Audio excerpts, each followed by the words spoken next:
네, 여러분. 이번 시간에는 여러분 교과서 130쪽을 공부하도록 하겠습니다. 지난 시간에 우리가 읽었던 글 기억나나요? 나만 미워해 라는 글이었는데요. 누나가 남동생과 있었던 일, 또 집에서 아버지와 있었던 일을 일기로 쓴 것을 우리가 읽었습니다. 나만 미워해라는 글은 동생이 장난치다가 나랑 부딪혔는데 글을 쓴 주인공 진윤서라는 아이와 부딪혔는데 아빠는 내가 누나가 동생을 괴롭힌 줄 알고 혼냈죠. 하지만 사실은 그렇지 않았고 억울하고 속상한 마음에 방에 문을 딱 닫고 들어가 있었는데 결국에는 오해가 풀렸던 그런 내용을 일기로 쓴 것을 읽었습니다.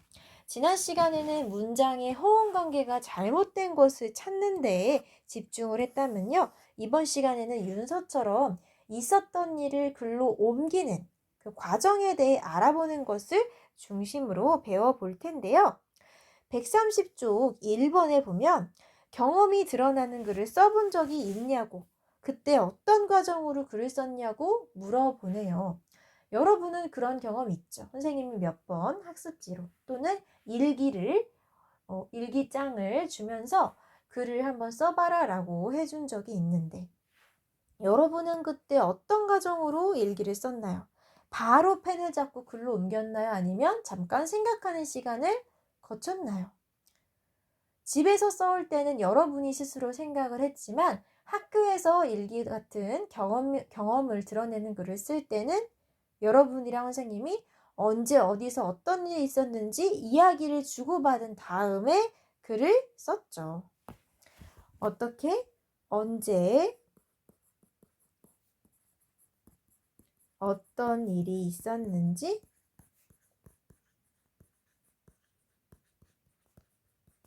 떠올린 후에 글을 썼죠.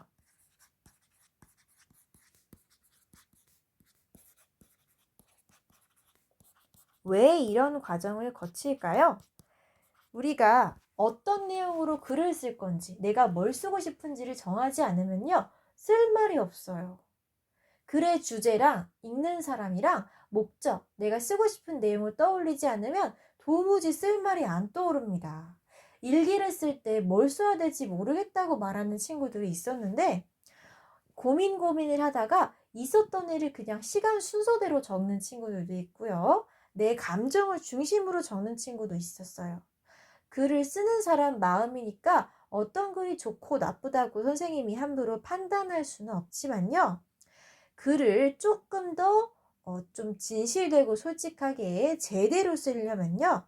교과서에서 말하는 방법대로 어떤 단계를 거쳐야 합니다. 무작정 쓰려고 하면 어른이라도 잘 안 나오거든요, 글이. 그럼 과연 글을 쓸 때, 내가 경험이 드러나는 글을 쓸 때는 어떤 과정을 겪어야 하는지 우리 교과서 130쪽의 단계들을 한번 봅시다. 색깔로 다르게 표시되어 있죠? 처음 단계는 계획하기, 그 다음에는 내용 생성하기, 그 다음에는 빈칸이 뚫려 있고 131쪽에도 두 가지 단계가 더 뚫려 있는데요. 이 뚫려 있는 곳에 어떤 말이 들어가야 하는지는 이 131쪽 아래에 보기를 보면 조금 힌트가 될 수 있습니다. 보니까 계획하기, 표현하기, 고쳐쓰기, 내용 조직하기, 내용 생성하기 이런 말들이 보이는데요. 순서는 뒤죽박죽이지만 우리가 알맞은 것을 골라서 위에 적으면 되겠죠. 일단 처음 부분에 뭐라고 써 있는지 한번 봅시다. 글을 쓸 때 첫 번째 단계 1번은 계획하기 과정인데요. 아래에 설명이 나와 있습니다. 글 쓸 준비를 하는 단계. 무작정 펜을 들고 쓰는 게 아니라 먼저 마음의 준비부터 하는 거예요. 윤서는 나만 미워해를 쓰면서 어떤 생각을 했는지 말풍선을 한번 보겠습니다. 계획하기 단계예요. 쓰는 단계가 아니라 머릿속으로 생각하는 단계예요. 내 글을 읽을 사람은 선생님, 부모님, 친구들. 내 글을 누가 읽게 될지를 떠올리고 있고요.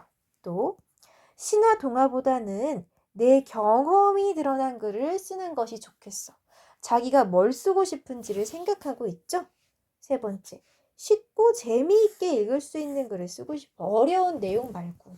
내가 글을 쓰면 다른 사람이 그걸 읽고 재미를 느꼈으면 좋겠다라고 상상하고 있네요. 자, 2단계에서 지금 윤서가 글을 쓰고 있나요? 안 쓰고 있나요? 연필을 들고 있지 않아요. 지금 생각만 하는 겁니다. 과연 내가 이 글을 왜 쓰는지, 왜 쓰고 싶은지, 이 글로 실천하고 싶은 게 뭔지, 내 글을 누가 읽게 될지 이런 것들을 머릿속으로 계획하는 단계입니다. 계획이 없으면 쓰기도 어렵겠죠. 자, 그럼 계획을 했으면 뭘 하냐면 구체적으로 무슨 내용을 쓸지 내용을 생성, 바꿔 말하면 만들어내다. 내용을 만들어내는 단계입니다. 자, 뭘 대충 쓰고 싶은지 목적을 정했다면 그 글에 들어갈 구체적인 예시를 정하겠죠? 자, 윤서가 뭐라고 생각했는지 볼게요. 다른 애들은 뭐라고 내용을 쓰려고 하는지 한번 봐야지. 내가 요즘 어떤 일을 겪었더라? 부모님께서도 내 글을 읽겠지? 그럼 우리 가족이랑 있었던 일을 써볼까? 자, 구체적으로 뭘 쓸지를 내용을 만들어내는 거예요. 우리 친구들 같은 경우에는 여진이는 주말에 주로 중앙공원에서 가족이랑 자전거를 타는데 그 내용을 쓰면 또 좋을 수도 있고 사촌 동생이랑 뮤지컬 보러 간 걸 써도 되고 내가 가장 글로 쓰고 싶은 게 뭔지를 정한 다음에 쓸 내용을 구체적으로 정해보는 겁니다. 용주 같은 경우에는 가끔 가족이랑 캠핑도 가고 산으로 놀러도 가고 시장도 보러 가고 또 주말에 가족이랑 외식도 한다고 들었는데요. 수많은 이야기 거리 중에 내가 가장 잘 쓰고 또 다른 친구들에게 전달하고 싶은 게 무엇인지 정하여서 내용을 마구마구 만들어내는 이 단계입니다. 위에 보면 각 단계에 맞게 그거에 대해 자세한 설명이 들어가 있죠. 우리도 내용 생성하기 단계에서 뭘 하는지 여기 바른 글씨로 써봅시다. 이 내용 생성하기는요. 쓸 내용을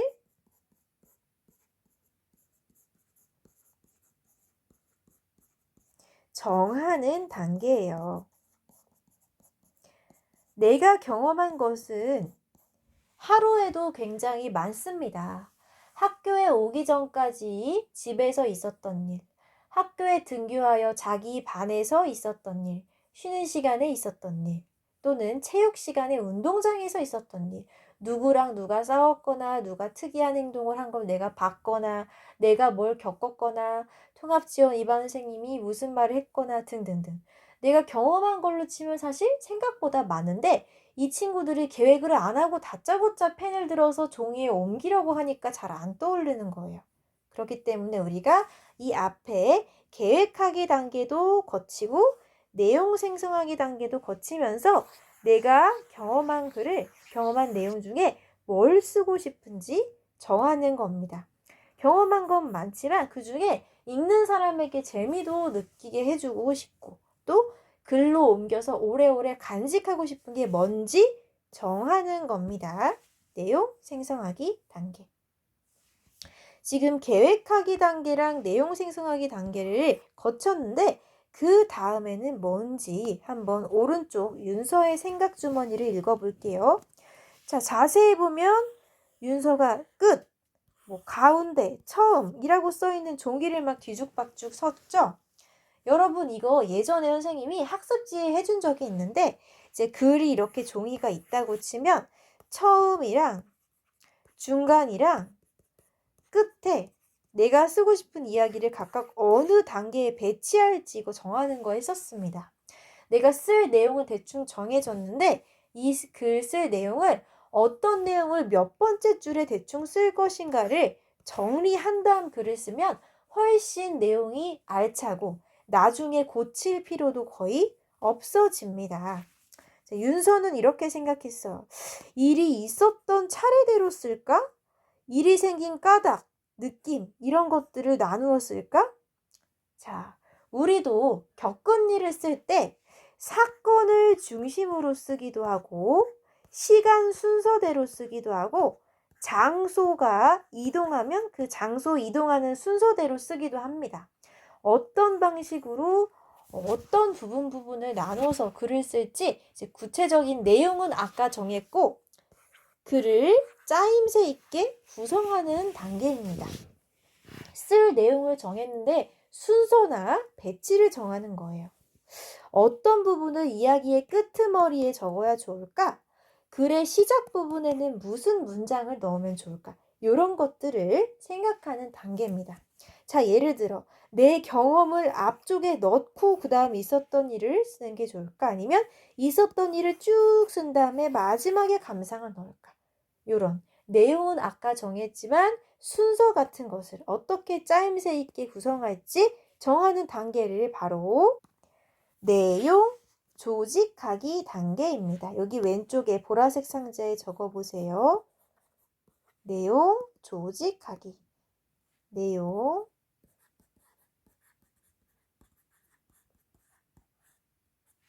뭘 쓸지는 위에서 정했고요. 나는 쓸 내용이 정해졌다면 그 글을 종이의 어느 부분에 뭘 쓸지 쓸 내용을 글씨가 너무 이상하네.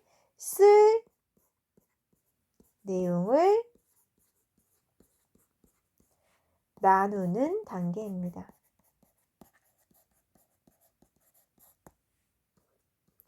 생각해보니 이 내용은 좀 필요가 없는 것 같아. 다른 내용을 쓸까? 시간 순서대로 쓸까? 사건을 중심으로 쓸까? 이렇게 아까 주제 같은 거는 미리 정했지만 이제 종이에 직접 적을 때 어디에 뭘 쓸지를 나누는 단계입니다. 처음, 가운데, 끝에다가 어디에 감상을 쓰면 좋을지, 어디에 좀 재미있는 표현을 넣으면 좋을지 이런 것들을 배치를 하는 단계죠. 우리는 사실 이렇게 준비하는 과정을 많이 겪지 않고 그냥 글을 쓰는 경우가 많기 때문에 쓰다 보니까 막 그 칸이 모자라기도 하고 쓰다 보니까 너무 짧게 끝나기도 하고 막 이런 경우가 있죠. 이게 다 이 내용을 생성하고 조직하는 단계를 안 거쳐서 그런 겁니다. 바로 옮겨 적으려다 보니까 뒤죽박죽이 되는 거죠. 그런 실수를 막기 위해 우리는 내용을 생성하고 조직하는 단계를 거칩니다. 자, 그럼 이제 뭘 쓸지 어떻게 쓸지 정했어. 그러면은 뭐 해야 돼요? 글로 적어야 돼요. 생각만 하면 뭐요? 적어야지. 이 단계를 우리는 표현하기 단계라고 합니다. 표현하기. 어떤 단계냐면 직접 글을 쓰는 단계예요. 생각한 것, 생성하고 조직한 것들을 옮겨서 적는 단계입니다. 가장 중요한 단계죠. 사실 앞에 단계를 안 거치고 바로 글을 쓰는 우리가 하는 행동이 바로 표현하기 행동입니다. 알겠죠? 연필로 쓰기도 하고 또 컴퓨터로 작업을 하기도 하고 요새는 뭐 태블릿 PC나 스마트폰으로도 글을 쓰는 시대니까 이렇게 글을 쓰기도 합니다. 이렇게 직접 글을 쓰는 단계, 가장 우리가 많이 겪는 단계죠. 윤서는 글을 쓰면서 조금 더 흥미롭게 쓰기 위해, 재미있게 표현하기 위해 이런 것들을 계속 쓰는 내내 고민을 했다고 하고요. 구체적인 낱말, 단어 같은 거, 표현 같은 거 이런 것들을 이 과정에 추가할 수 있습니다. 또 가장 중요한 것 중에 하나가 바로 제목을 붙이는 작업이죠. 실컷 글을 쓰고 제목이 없으면은 약간 뭐랄까 팥 빠진 앙금빵? 말이 이상하네요. 앙금 빠진 빵이라던가 꿀이 안 들어간 꿀떡이라던가 소스가 빠진 떡볶이 같은 이런 느낌이죠. 중요한 게 빠진 그런 글이 되죠. 제목이 들어가야 비로소 글이 완성이 되겠습니다. 이 제목을 정하는 건 역시 표현하기 단계입니다. 그러면 자, 이렇게 중요한 건 다 했는데 단계가 지금 더 남아 있어요. 어떤 단계냐면요.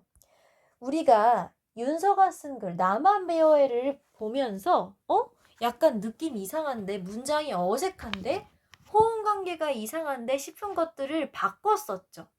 그러면서 아, 이 윤서가 자기가 쓴 글을 안 읽어봤나 보다라고 이야기를 했는데요. 그런 실수가 없는지 확인하는 단계가 바로 2단계입니다. 문장을 좀 더 간결하고 정확하게 쓰고 싶어. 이해하기 어려운 표현 없나? 문장 성분의 호응이 바르지 않는 부분 없나? 살펴봐야지 라고 결심하고 행동에 옮기는 단계를 바로 고쳐쓰기 단계라고 합니다. 고쳐쓰기. 이 단계는 말 그대로 글을 고치는 단계입니다. 내용을 고치기도 하고요. 표현을 고치기도 합니다. 문법이나 맞춤법이나 규칙 같은 것을 고치기도 합니다. 내용이 마음에 안 들면 아예 바꿀 수도 있고요. 내용은 다 맞게 썼는데 뭐 글자가 너무 이상하다거나 표현이 어색하다거나 호응이 안 맞다거나 하는 것을 손보는 단계죠. 우리가 미술이나 실과 시간에도 작품을 만들고 다 만든 다음에 마지막에 한번 점검을 하잖아요. 뭔가 어색한 부분, 이상한 부분 바꾸고 싶은 게 있나 없나, 또는 수정해야 할 게 있나 없나 보죠. 그 단계가 글에서도 마찬가지예요. 글을 고치는 단계를 겪어야지만 내가 실컷 쓴 글이 남들이 이해하기 어려운 그런 글로 남지 않도록 확인할 수가 있습니다. 내가 쓴 글이 그 뜻 그대로 잘 전해지도록 확인하는 단계를 고쳐쓰기 단계라고 합니다. 순서대로 어떤 단계였는지 기억나나요? 자, 여러분의 기억력을 믿고 여기에다가 순서대로 적어 보겠습니다. 첫 번째 뭐였죠? 모든 단계의 시작, 바로 계획하기 단계였습니다. 계획하기 단계에서는 뭔가 쓰는 작업은 없어요. 내가 이거를 왜 쓰고 싶은지, 누가 읽을 건지 이런 것들을 머릿속으로만 생각하는 단계죠. 그 다음이 내용 조직하기야 생성하기야? 생성하기. 쓸 내용을 정해야 되니까요. 내용을 만들어내는 단계입니다. 내가 주말에 있었던 내용을 쓸지, 학교에서 있었던 내용을 쓸지, 집에서 내가 놀다가 생긴 일을 쓸지, 수영장에서 있었던 내용을 쓸지 이런 것들을 정하는 단계입니다. 그 다음이 또 중요한 내용 조직하기 단계인데요. 이때에는 이제 정확하게 어떻게 종이 어디에 뭘 쓸지, 혹시 문서 작업을 컴퓨터로 한다면 어느 부분에 뭘 쓸지를 정합니다. 처음에 어떻게 시작할 거고, 중간에는 뭘 쓸 거고, 마지막엔 뭘 쓸 거고, 내 감상, 생각과 느낌은 어디 쓸 거고, 재미있는 대화 같은 거는 어디 쓸 거고, 어디에 배치할지 나누는 단계를 우리가 내용 조직하기라고 하죠. 지금 3개 했죠. 계획하기, 내용 생성하기, 내용 조직하기. 자, 그 다음에 가장 중요한 게 바로 표현하기인데요. 표현하기 단계가 비로소 직접 글을 쓰는 단계죠. 글 쓰는 단계. 그리고 마지막으로 잘못된 부분이 없나 고치는 단계. 고쳐쓰기까지 해야 글이 완성이 됩니다. 그런데 우리는 보통 계획하기, 내용 생성하기, 내용 조직하기의 단계를 안 거치고 건너뛰고 바로 표현하기랑 고쳐쓰기만 하기 때문에 글을 쓰다 보니 길어지기도 하고 너무 짧게 끝나기도 하고 쓰고 싶은 내용을 충분히 쓰지 못하기도 하고 이런 아쉬운 점이 발생하는 겁니다. 앞으로 우리가 경험하는 일, 겪은 일을 글로 쓸 때 정말 내가 보고 끝낼 일기를 쓰더라도 바로 표현하기에 돌입하는 게 아니라 계획하기, 내용 생성하기, 내용 조직하기 단계를 거친 다음 글을 쓰는 습관을 기르도록 합시다. 이번 시간에는요, 이렇게 우리가 글을 쓰는 단계에 대해서 알아봤습니다. 글을 쓰는 단계를 잘 지키면서 글을 쓰면 내용이 훨씬 알차고 수정할 부분도 많지 않다는 장점이 있는데요. 겪은 일을 바탕으로 글을 쓰는 연습 학교에서도 해보도록 합시다. 이번 주에는 또 6학년 친구들이 체육대회도 하고 주제별 체험학습 대체활동도 하는 주간이죠. 재미있는 일 많이 경험하고 다음 주에 그것을 글로 잘 옮겨 적어 오길 바랍니다.